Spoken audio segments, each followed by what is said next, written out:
ગામમાં બે પાકા મિત્રો રહે, એટલા પાકા મિત્રો કે બંને એકબીજા માટે જીવ આપવા પણ તૈયાર થઈ જાય. અને એ બંનેની દોસ્તીની આ દુનિયા છે ને મિસાલ આપે, દુનિયા એમની દોસ્તીના દાખલા આપે. અને એવાકમાં અચાનક એમાંથી એક મિત્રનું મૃત્યુ થઈ જાય છે. અને ત્યારે પછી એનો બીજો મિત્ર એની ચિતા જોડે ઉભો હસે છે, હસતા હસતા એને વિદાય આપે છે.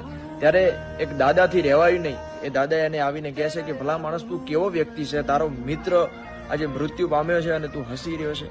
ત્યારે એ વ્યક્તિ કહે છે કે દાદા, આ દિલ તો છે ને લોહીના આંસુએ રડે છે, પણ શું કરું, અમે બંને એકબીજાને એવું વચન આપ્યું હતું કે જ્યારે પણ મળશું ને ત્યારે હસતા મોઢે મળશું. અને મારા મિત્રએ મને એક એવી કસમમાં બાંધેલો છે કે જ્યારે તું મારા અંતિમ સંસ્કારમાં, મારી અંતિમ યાત્રામાં આવે ને ત્યારે તું હસતો હોવો જોઈએ, તું રડવો ન જોઈએ, કેમ કે ત્યારે પછી તારા આંખના આંસુ લૂછવા માટે મારા હાથ નહીં હોય.